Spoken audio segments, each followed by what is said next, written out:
தவற விட்ட திமுக தானே, அது உண்மைதான்.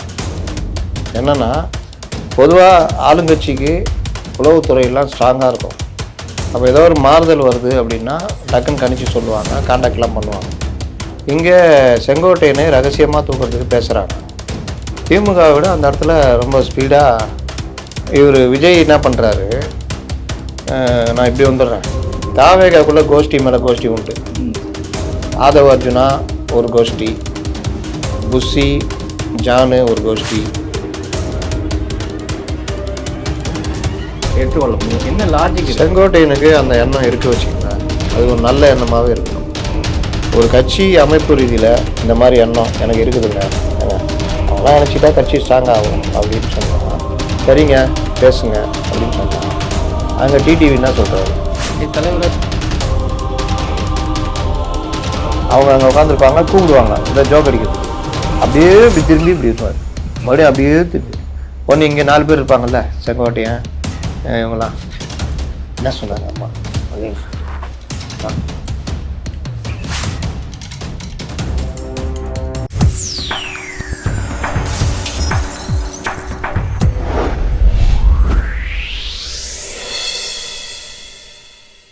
வணக்கம், இது கோல்டன் சான்ஸ் வழங்கும் அரசியல் களம். இன்றைய அரசியல் களம் நிகழ்ச்சியில் நம்மோடு இணைந்திருப்பவர் மூத்த பத்திரிகையாளர், அரசியல் விமர்சகர் திரு முத்துலீப் அவர்கள். வணக்கம் சார். வணக்கம்.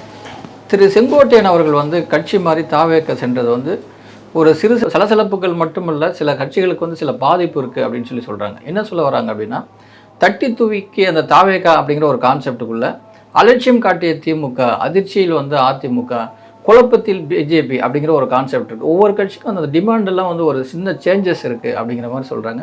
உங்களுடைய பார்வையில் இதில் என்ன நடக்க போகுது சார்? எதனால தட்டி தூக்கிய தாவேக்கா, அதுக்கு உதவி செய்த பாஜக அப்படி வேணால் வச்சுக்கலாம்.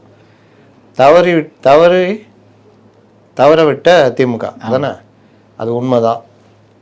என்னென்னா பொதுவாக ஆளுங்கட்சிக்கு உளவுத்துறையெல்லாம் ஸ்ட்ராங்காக இருக்கும். அப்போ ஏதோ ஒரு மாறுதல் வருது அப்படின்னா டக்குன்னு கணிச்சு சொல்லுவாங்க, கான்டாக்ட்லாம் பண்ணுவாங்க.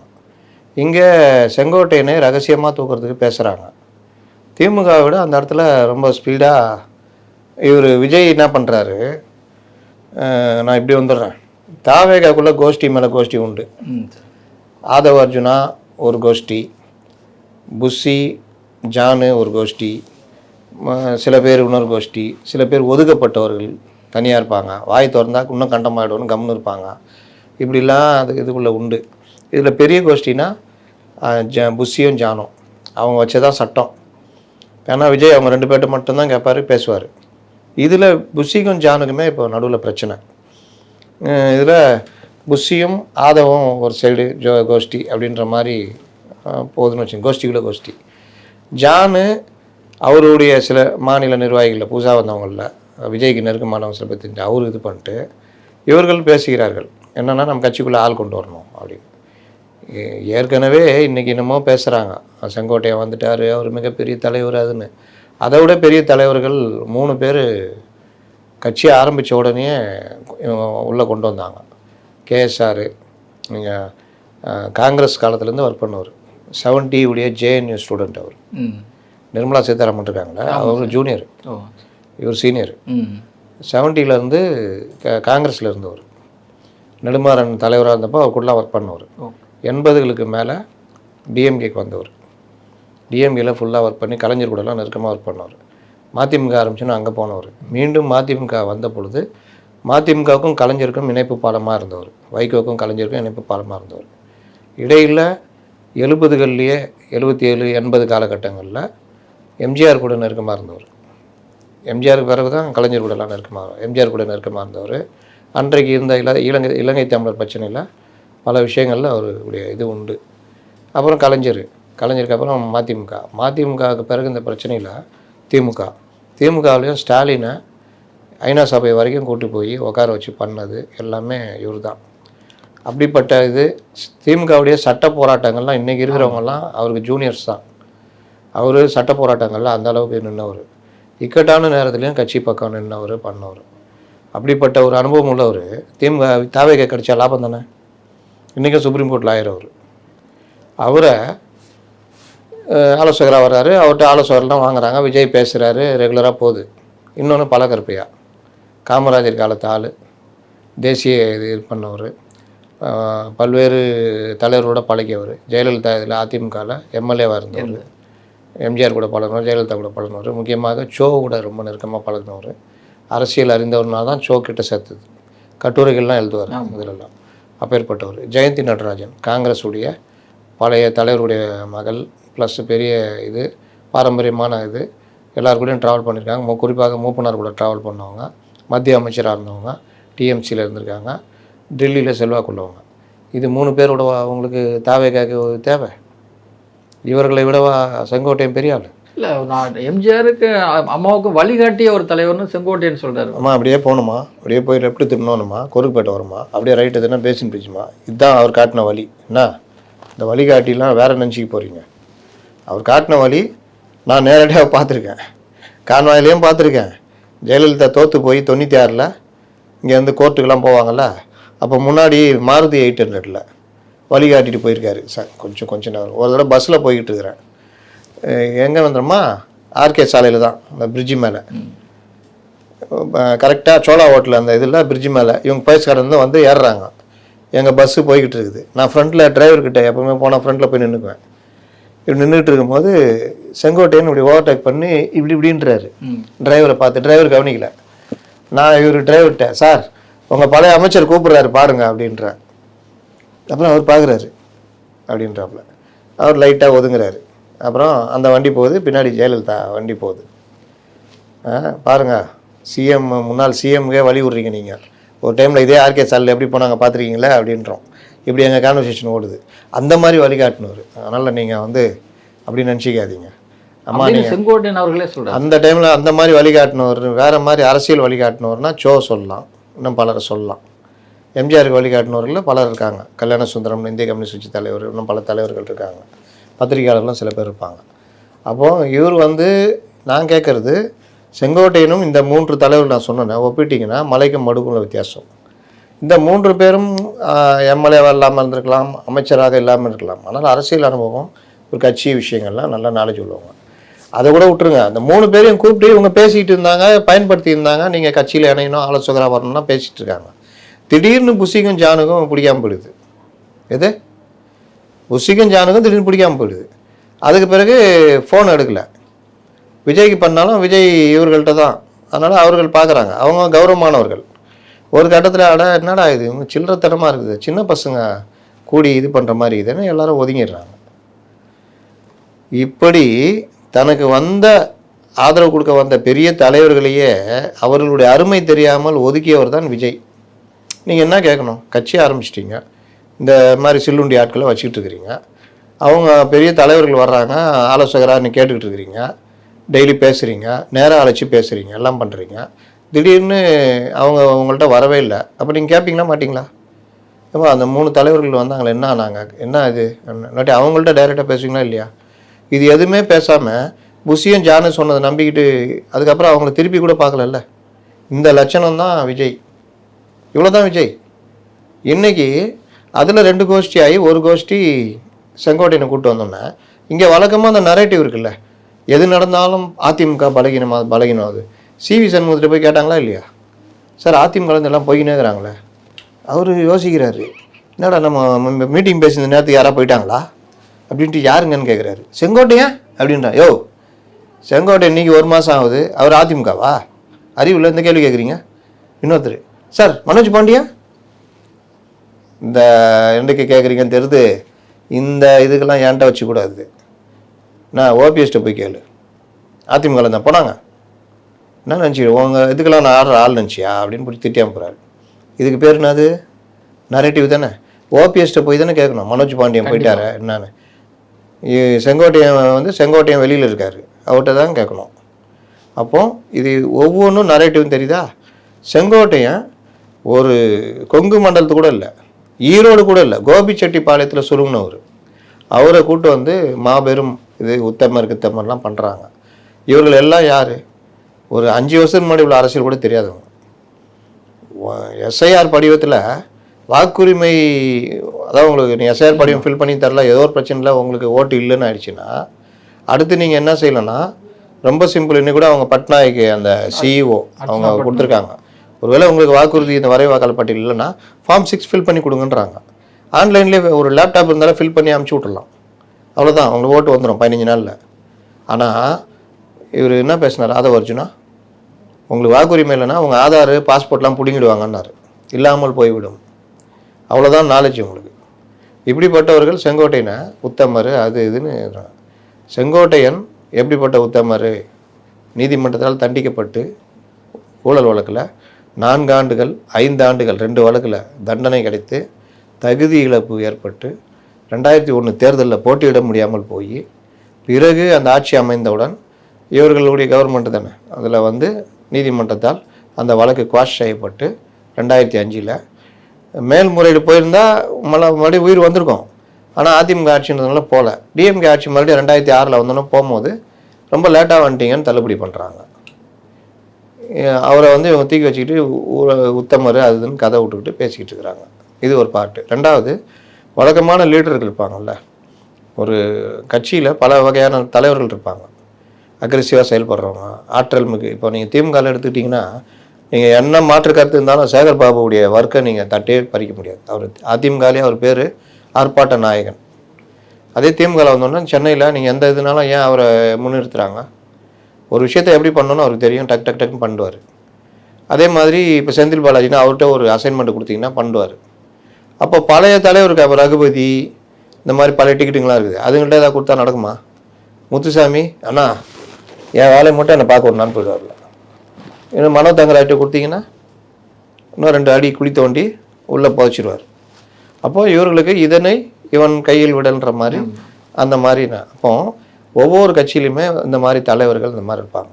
அந்த வரிசையில் பார்த்தீங்கன்னா இப்போ எஸ்பி வேலுமணியோ தங்கமணியோ சிவி சண்முகமோ நத்தம் விஸ்வநாதனோ இந்த மாதிரி அதிமுகவில் ஒரு முன்கால தலைவர்கள் இருக்காங்கல்ல, அவர்களோட கொண்டு போய் செங்கோட்டையனை ஒப்பிட்டிங்கன்னா இவர் எந்த காலத்துலேயும் தன்னுடைய பணியை நிரூபித்தவர் கிடையாது.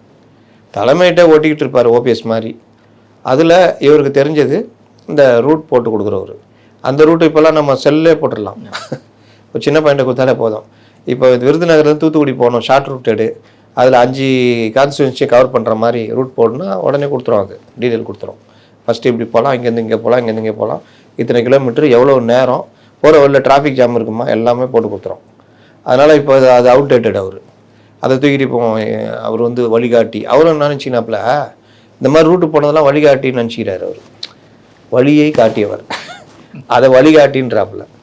நேற்று கூட பேசினார்ல, நான் வழிகாட்டியாக இருந்தாங்க.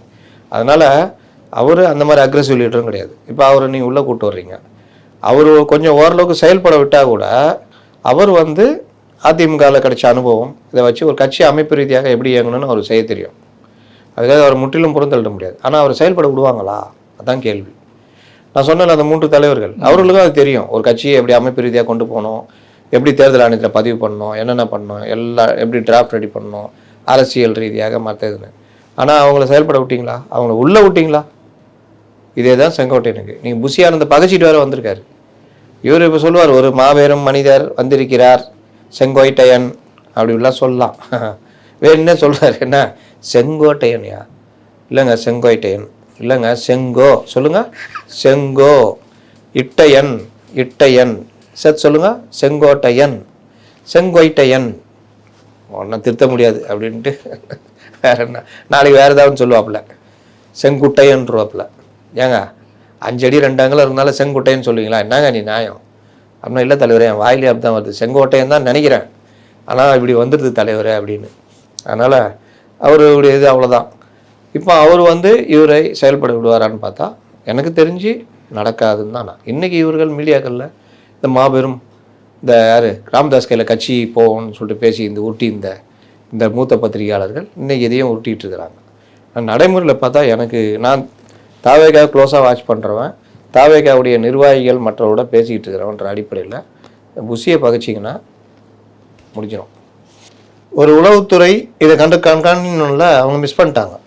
அதுக்கு பிறகு டக்குன்னு என்னன்னா, வழக்கமாக அங்கேருந்து வந்தால் எங்கள் கட்சிக்கு தான் வருவாங்க, நீ என்னன்னா தண்ணி ரூட் எடுக்கிற, வா நான் பேசிக்கலாம், சத்தான் தம்பி வரேன் தம்பி, சும்மா என்ன தான் பேசி பார்ப்போன்ட்டு 8:30 மணிக்கு அப்படியே வெளியே வந்தால் அப்படியே வரான், கார் போச்சுன்னா பின்னாடியே வரான். ஏய் யார்ப்பா நீங்கள், நான் அந்த சேனல், இவர் இந்த சேனல், இந்த சேனல், ஏன் பின்னாடி வர, உன்னை ஃபாலோ பண்ண சொன்னிக்கிறாங்க, உளவுத்துறை தான் வேலை செய்யலை, நாங்கள் வேலை செய்வோம், நீ எங்கே போகிற நாங்கள் பார்க்குறோன்னு. அப்புறம் இவர் 2-3 தெரு சுற்றி என் டிரைவர்கிட்ட சொல்கிறாரு, அப்படி இப்படி சுற்றி தூக்கிடே நம்ம நேராக போயிடலாம் அப்படின்னு. அவன் அதை விட கில்லாடிங்க, எல்லா தலைவர்களுடையும் ஒன்றா போனவனுங்க சேனல்காரனுங்க, எங்கே போனாலும் இவங்களை தவிர்க்க முடியல. ஏய் வீட்டுக்கு போயிடுறான்னு போயிட்டார். அப்புறம் செக்ரட்டரியேட்டில் போன பிறகு அப்புறம் பார்த்து பேசியிருப்பாருன்னு வச்சிங்களேன். நான் பேசணுன்னா ஃபோட்டோ காமிங்கன்றாரு. அதெல்லாம் நம்ம வேலை. நீங்கள் பேசணுன்ற தகவல் திமுக சைட்லேயும் பேசிக்கிறாங்க, தாவேகா சைட்லேயும் பேசிக்கிறாங்க, போலீஸ் உளவுத்துறை சைட்லேயும் பேசிக்கிறாங்க. அதனால் உங்களுக்கு என்ன ஆஃபர் கொடுத்தாங்க எல்லான்றது ஊருக்கே தெரியும். ஆனாலும் அதை மீறி என்ன தம்பி, காட்டு தம்பி, நீலாம் சொல்கிற தம்பி, ஆனால் டெல்லியில் இருக்கிறால சித்தப்பா அவர் சொல்லி தான் நாங்கள் போய் ஜாயின் பண்ணுறேன், உன் பேச்செலாம் கேட்டேன் வச்சுக்க சித்தப்பா கோச்சுக்குவார். எனக்கு கூட ஆசை தான், ஆஃபர் நல்லா இருக்குது, என் வாழ்க்கையிலே பார்க்காத ஆஃபர், ஆனால் முடியாது தம்பி, என்ன பண்ணுறது, நான் சூழ்நிலை கைதி, அதனால் தப்பாக நினச்சிக்காங்க. அண்ணா ஒரே ஒரு ரிக்வெஸ்ட்டு, என்ன நாளைக்கு ஜாயின் பண்ணுறது, நாளைக்கு ஜாயின் பண்ணேன், என்ன நாளைக்கு தளபதி சின்ன தளபதி பிறந்த நாள், அது என் கையில் இல்லை தம்பி அப்படின்னு போய் ஜாயின் பண்ணிட்டாருன்னு வச்சிங்களேன். இப்போது அவர் ஏன் அப்படி நான் சொல்கிறேன்னா, நான் ஒன்றும் இவர் மேலே குற்றச்சாட்டு வைக்கணும்னு வைக்கல. அவர் அதிமுகவில் வெளியில் வந்து இந்த கட்சி உடைய கட்டுப்பாட்டை மீறி வெளியில் வந்து பேட்டி கொடுக்கும் போதே அவர் ஒரு லீடர்ஷிப் குவாலிட்டி அவர்கிட்ட இல்லைன்னு தெரியுதா? நீங்கள் அவர் முடிவு பண்ணிட்டாரு, நான் எதிர்க்க போகிறேன், நான் வெளியே போக போகிறேன்றது தான். அவங்க ஒன்றும் முடிவு பண்ணல, இவர் முடிவு பண்ணிட்டு வந்து பேட்டிலாம் கொடுக்குறாரு, கட்சி பதவியெலாம் பிடுங்குறாங்க. அப்புறம் இவரே அதுக்கு ஒரு வினோத விளக்கம் தர்றாரு. என்ன விளக்கம்? இவங்க வந்து பிஜேபிக்கு நம்பிக்கை துரோகம் பண்ணாங்க. எப்போ பண்ணாங்க? 24. இப்போ எங்கே இருக்கிறாங்க? எல்லாம் ஒன்றாகிறாங்க. என்னையா நீ ஏதாவது சொல்கிறத பொருந்து சொல்லு. அப்போ தகராறு. புருஷன் பொண்டாட்டி அவன் வந்து அவன் பொண்டாட்டிக்கே வந்து 2 பேரும் ஒன்றா இல்லை தெரியுமா? எப்போ? 2024. இப்போ ஒன்றா தாங்கிறாங்க. அப்புறம் ஏன் ஒன்றா இல்லைன்ற தான். சரி ஒன்றா ஆயிட்டாங்கல்ல, நீ அதை தானே குற்றச்சாட்டை வைக்கிற, ஒன்றா ஆயிட்டாங்கல்ல, அப்புறம் என்ன உனக்கு நல்லதாக நடந்திருக்கு, நீ விரும்பினதான் நடந்திருக்கு. இல்லை மற்றவங்களாம் ஒன்றாக சொல்லிக்கிறாங்க. யார் சொல்லிக்கிறா? சித்தப்பா, டெல்லி சித்தப்பா.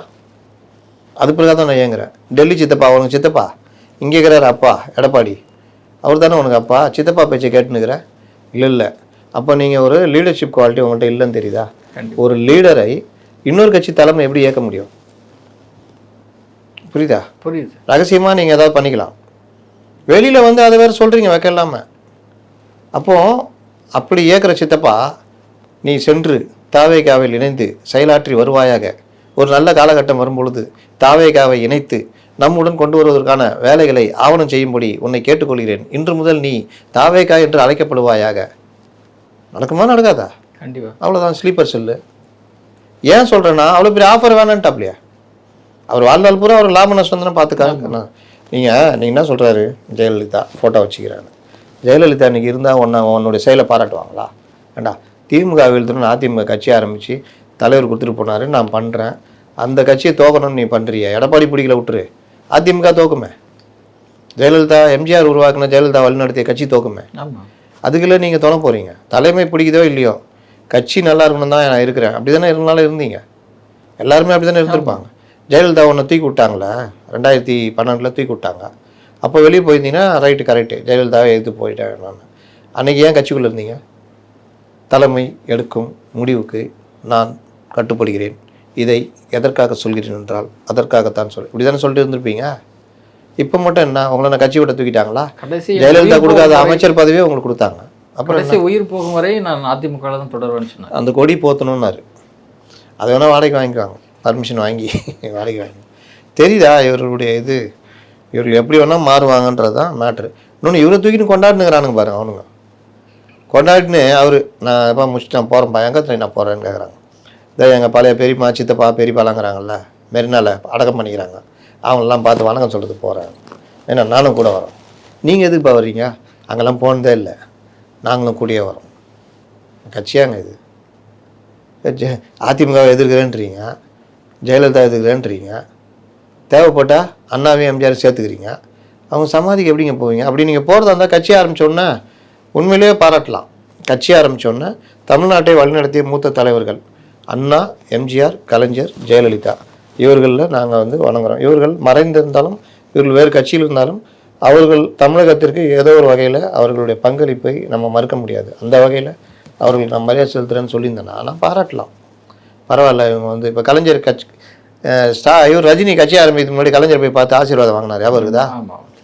ஸ்டாலின் கூட வாசல் வரை வழி அமைச்சு இப்படி போட்டு புடரில் வச்சார், ஞாபகம் இருக்குதா? கண்டவங்களாம் கட்சி ஆரம்பிக்கணும்னு நினைக்கிறாங்க, ஏன்னா இவங்களுக்கு மட்டும் தான் பட்டா போட்டு கொடுத்தது. அப்போ பேசினார், பேட்டி கொடுத்து, ஞாபகம் இருக்குதா? அவர் அந்த மரியாதை கொடுத்தார்ல.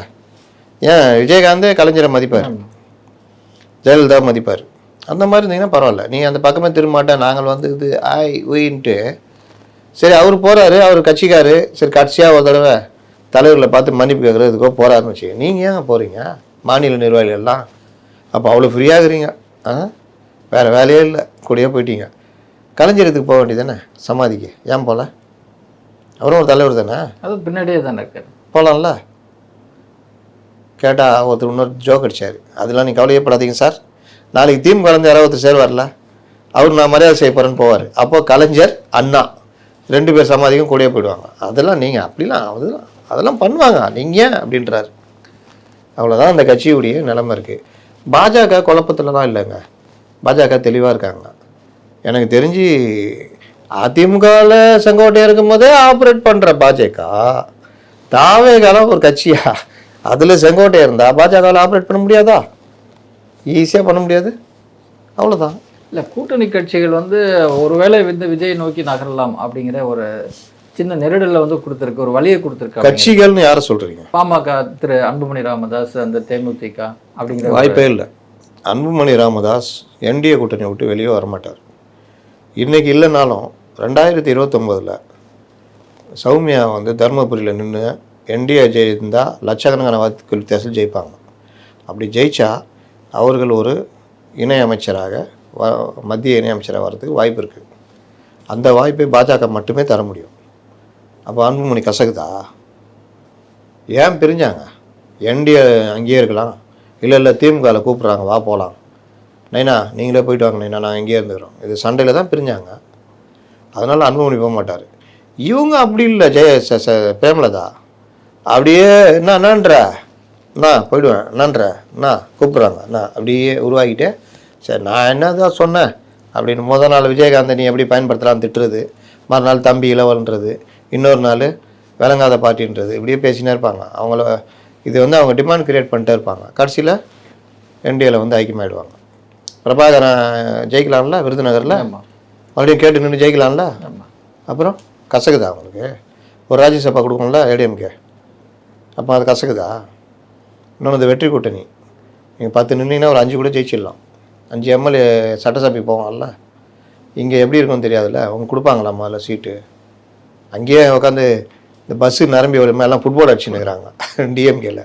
இதில் நீங்கள் வேறு கொஞ்சம் நவருப்பா அப்படின்னா லேடிஸு அதெல்லாம் கிடையாது, தொங்குன்னா தொங்கு அப்படின்வாங்க. அதனால் அதெல்லாம் நடக்காது, போகிறதுக்கு வாய்ப்பு இல்லை. இங்கே எவ்வளோ சீட்டு கிடைச்சாலும் அவ்வளோவும் விழலுக்கிற தண்ணீர் தான். பிரேமலதா போய் கேட்குறாங்க எவ்வளோ சீட்டு வேணும், அக்கா 40 சீட்டு வச்சிங்கக்கா. நான் 40ஆ? நான் அந்த காலத்து தேமுதிக நினச்சினியா? அவனுக்கு ரொம்ப போங்கு தம்பி, ஒரு 15 கூட போதும். அப்புறம் மற்றதெல்லாங்க அதான் நம்மலாம். ஏக்கா புஷிகிட்ட போய் பேசிங்கக்கா, புஷி. அப்புறம் அக்கா 15 சீட்டு கொடுத்துக்குறோம், எங்களுக்கு என்ன கொடுக்க போகிறீங்கோ அப்படின்வார். என்ன உங்களுக்கு என்ன கொடுக்க போகிறீங்களோ? ஆமாக்கா 15 சீட்டு இல்லை, உன் 15 சீட்டை நீயே வச்சுக்கோ, என்ன கொடுக்க போறியாம்ல மூஞ்ச பாரு அப்படின்ட்டு தான் நடக்கும். ஏன்னா அவங்களாம் வந்து அந்த கட்சி அவங்க வேட்பாளருக்கு என்ன செலவு பண்ண போகுது என்ன பண்ண தெரில. இன்றைக்கி என்ன தான் நீங்கள் யோகியம் நேர்மை கருமை எருமைன்னு பேசினாலும் ஒரு தொகுதிக்கு 10 கோடி செலவு பண்ணாமல் ஜெயிக்க முடியாது. கரெக்டாக? செங்கோட்டை என்ன பண்ணுவார், நான் தாவேக்காவில் இணைந்து விட்டேன், தாவேக்கா நேர்மை கருமை எருமை, அதனால் 1 ரூபா கூட தம்பிங்களா செலவு பண்ண மாட்டேன், ஜென்சி வாங்க எல்லாம் போய் ஓட்டு கேளுங்க, எல்லாம் பண்ணுங்க, மத்தியான சாப்பாடு அவங்கவுங்க வீட்டிலேருந்து கட்டிட்டு வந்துருங்க, பக்கத்தில் வீட்டுக்கிறவங்க போய் சாப்பிட்டு வந்துருங்க அப்படின்னு நான் சொல்லுவார். அதனால் அவரும் செலவு பண்ணுவார்ல, அவர் 15 கோடி 20 கோடி செலவழித்து ஜெயிக்க பார்ப்பார். கரெக்டாக? கண்டிப்பாக. அவருக்கு ஒரு 5 தொகுதி ஊசி கூப்பிடுவார். அண்ணன் தலைவர் சொன்னார் உங்களுக்கு ஒரு 15 தொகுதி ஒதுக்கிறாராம். நான் ஒரு ஆள் தானேயா, ஒரு தொகுதி தான் நிற்கிறேன். நான் தலைவரை புரியாமல் இருக்கிறேன், 15 தொகுதினா 15 தொகுதியை பார்த்துக்கோ, ஜெயிக்க வைக்கிறது உன் பொறுப்பு. அப்போது இந்த வேலைலாம் பண்ணணும், செலவு பண்ணணும். இந்த மாதிரி தான். அப்போ நீங்கள் பிரேமலதா வந்து அந்த மாதிரி செலவுலாம் பண்ணுறீங்க பண்ணித்தரீங்கன்னா அவங்க வருவாங்க. அதிமுகவில் போனால் அவங்க பண்ணி தர போகிறாங்க. திமுகவில் போனால் இன்றைக்கி இருக்கிற எதிர்ப்பில் அவ்வளோ பேசிட்டீங்க, போக முடியாது இயற்கையாகவே. அதனால் இது அன்புமணியும் அதே மாதிரி தான், இங்கே தான் இருப்பார். சின்ன சின்ன கட்சிகள்லாம் அந்த இவர் கிருஷ்ணசாமி, ஜான் பாண்டியன்லாம், கிருஷ்ணசாமிலாம் கடைசி டைமில் கொண்டு வந்துடுவாங்க, அவ்வளோதான். கூடுதலாக தாவேகா கொண்டு வரதுக்கு ட்ரை பண்ணுகிறாங்க. அதுக்கு தான் நம்ம ஆளை அமுச்சிக்கிறாங்க. நான் நல்ல நேரம் பார்த்து விஜய் மனதை மாற்றி இங்கே அழைத்து வருவாயாக அப்படின்னு. அதனால் அந்த பயம் அவங்களுக்கும் இருக்கும், இருக்காதுன்றீங்க. அப்படி ஒரு அரசியல் இது இருக்குன்னு தான் சொல்கிறாங்க சார். நம்ம இல்லைன்னா நம்ம சொல்லிடுவோம், உஷாராக இருங்கப்பா. அதிமுகவில் இருக்கும்போதே எங்கள் சித்தப்பான்னாப்பில், தாவேகெல்லாம் ஒரு மேட்டரே கிடையாது. சித்தப்பா பேச சொன்னாருன்னா, விஜய்ண்ணா ஃபோன் வந்துக்குது, யார் சித்தப்பா பேசுகிறாரு, பிடிங்க பேசுங்க அப்படி. அந்த மாதிரி தான் நடக்கும். திரு செங்கோட்டையன் அவர்கள் வந்து என்ன பேட்டி கொடுக்குறாரு அப்படின்னா, நான் கட்சியை வந்து ஒருங்கிணைக்கிறேன் அப்படின்னு சொன்னதுக்காக என்னை கட்சியை விட்டு திரு இபிஎஸ் வந்து நீக்கிட்டார் அப்படிங்கிறார். இது ஒரு முக்கியமான ஒரு கேள்வியாக நான் பார்க்குறேன் திரு இபிஎஸ் அவர்களிடமிருந்து. பழனிசாமியை தவிர யார் தலைவராக இருந்தாலும் பரவாயில்லை என்கிற டிடிவி, எனக்கு இணையான பதவி வேண்டும் என்கிற ஓபிஎஸ்ஸையோ, இப்படிப்பட்ட இருவரையும் இணைத்து கொள்ள வேண்டுங்கிற திரு செங்கோட்டையன் திட்டம் வந்து எப்படி ஏற்றுக்கொள்ள முடியும்? என்ன லாஜிக்? செங்கோட்டையனுக்கு அந்த எண்ணம் இருக்க வச்சிங்களேன், அது ஒரு நல்ல எண்ணமாகவே இருக்கட்டும். ஒரு கட்சி அமைப்பு ரீதியில் இந்த மாதிரி எண்ணம் எனக்கு இருக்குதுங்க, ஏங்க அவங்களாம் நினச்சிட்டா கட்சி ஸ்ட்ராங் ஆகும் அப்படின்னு சொன்னால், சரிங்க பேசுங்க அப்படின்னு சொன்னால், அங்கே டிடிவி என்ன சொல்கிறாரு, நீ தலைவராகவே இருக்கக்கூடாது, அப்புறம் எப்படி இணைக்க முடியும்? அப்போ எனக்கு இப்போ புருஷன் முன்னாடி பிரச்சனை, பிரிஞ்சுட்டாங்க, மத்தியஸ்தம் ஒருத்தர் பேசுகிறாரு, சரி வாங்க பேசுங்க உட்காருங்க, என்ன பிரச்சனை? ஏங்க அந்த எங்கள் வீட்டுக்காரு அவங்க அம்மாவை வீட்டில் வச்சுக்கூடாது, துரத்தி விட்டுருணும், அப்போ தான் நான் சேருவேன்னா. அப்படி தேவையே இல்லைன்னுவான் பையன்காரன். எங்கள் அம்மாவுக்கு யாருமே இல்லை, நான் தான் வச்சு பார்த்துக்க முடியும் கடைசி காலம், ஏதோ 1 வருஷம் 2 வருஷம் அட்ஜஸ்ட் பண்ணால் எப்படியோ. நீ வந்து அவங்களே இருக்கக்கூடாது, கொண்டு போய் முதியோர் இல்லத்தில் சேரணும் எப்படி, அதுக்கு டைவர்ஸை பண்ணிட்டு போயிடலான்ருவோம். சேம் அதே மாதிரி தான் இது. நீங்கள் ஒரு கம்பெனி வேலைக்கு போகிறீங்க, எல்லாம் எடுத்துகிட்டு வாங்க அறிவாளர் நல்லா பண்ணியிருக்கீங்க, பரவாயில்ல, அது எவ்வளோ சம்பளம், 50,000 ரூபா கொடுத்தீங்கன்னா நல்லாயிருக்கும் சார், 60,000 ரூபா கொடுக்குறேன்.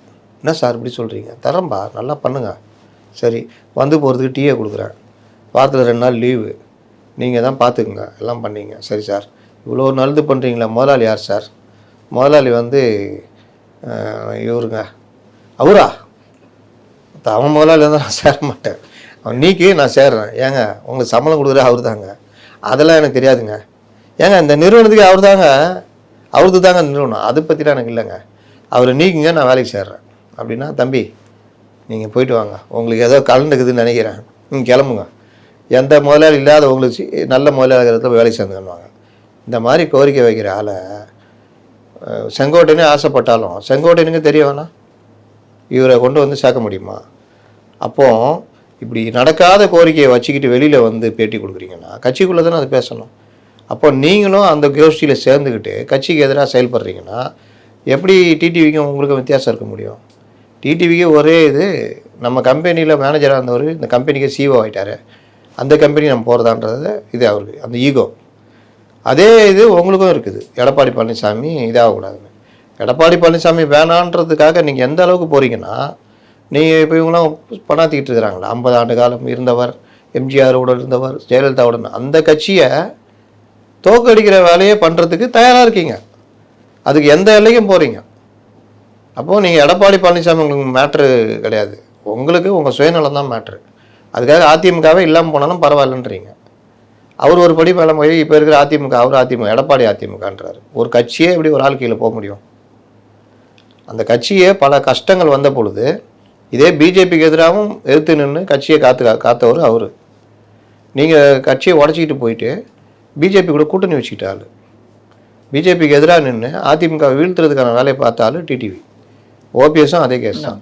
அதாவது இவர் அட்ஜஸ்ட் பண்ணி செகண்ட் பொசிஷனில் கூட இருக்க மாட்டாராம், ஆனால் கட்சியை உடச்சிட்டு போயிட்டு எவன் காலிலே விழுந்து கிடப்பாரான். அண்ணாமலை சொல்கிறத கேட்பாராம், கட்சிக்கு எதிரான ஸ்டாலின்கிட்ட போய் பார்ப்பாராம், இன்றைக்கி விஜய்க்கு கூட கட்சி சேர்ந்து நாளைக்கு இளவல்னு சொல்லிட்டு இருப்பாராம்.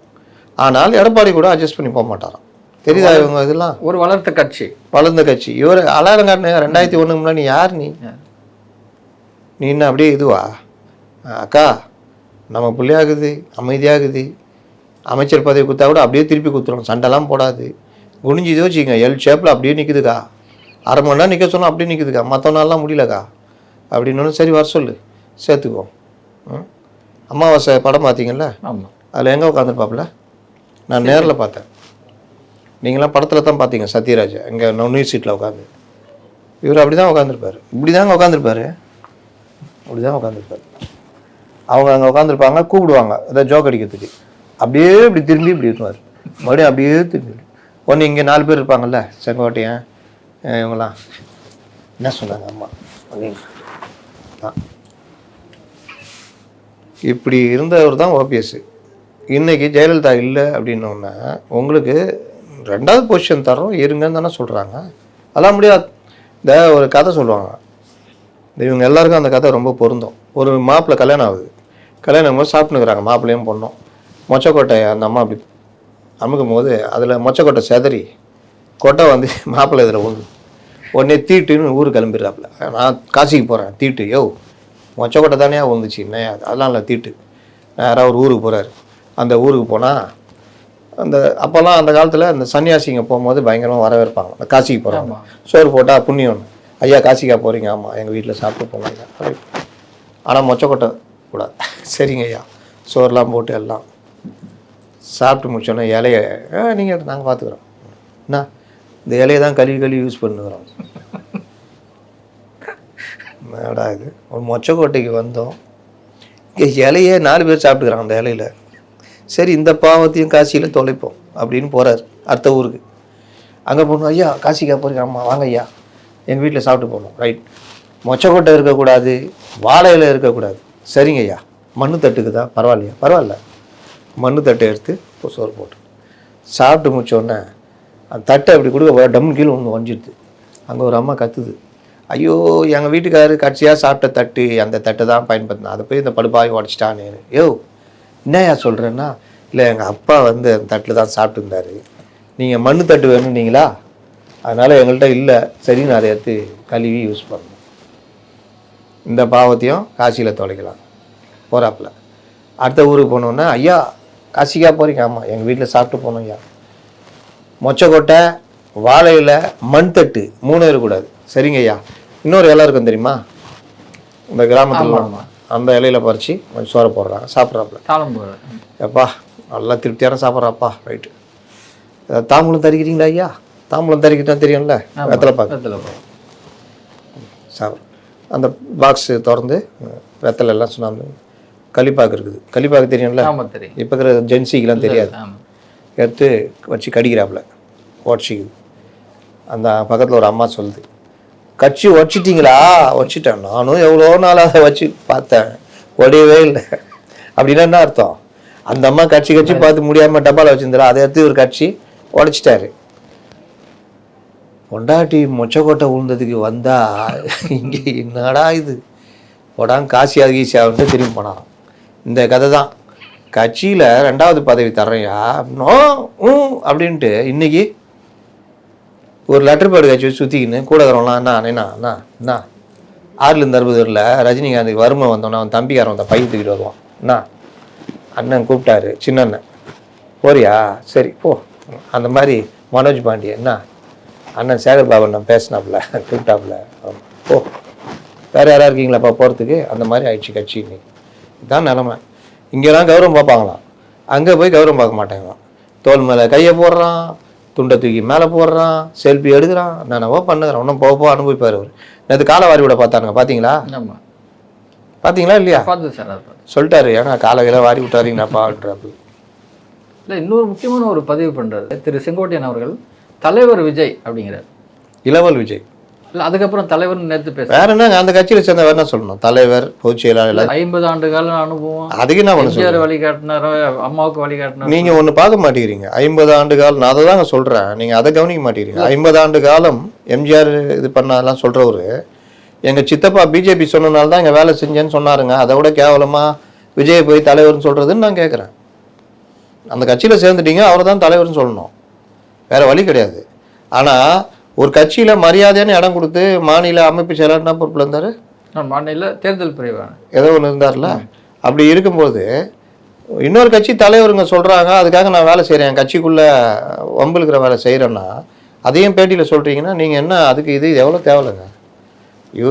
இதை என்ன விஷயம்னா, இந்த மாதிரி விஷயங்களெல்லாம் இந்த பத்திரிகைகள், மெயின் ஸ்ட்ரீம் மீடியாக்கள், ஆதரவு ஊடகங்கள் பெருசாக பேச மாட்டாங்க. அவங்களுக்கு என்ன அஜெண்டானா, ஏடிஎம்கே பலவீனம் அடைமடிது, மாபெரும் தலைவர் அங்கே போயிட்டார். ஐயோயோ உரா, ஐயோயோ உரா, யார் தெரியுமா? ஓ ஜெயலலிதாவுக்கு வழிகாட்டணும், எம்ஜிஆருக்கு வழிகாட்டணும். எம்ஜிஆர் இருந்தப்போ நீ எங்கே இருந்தீங்க?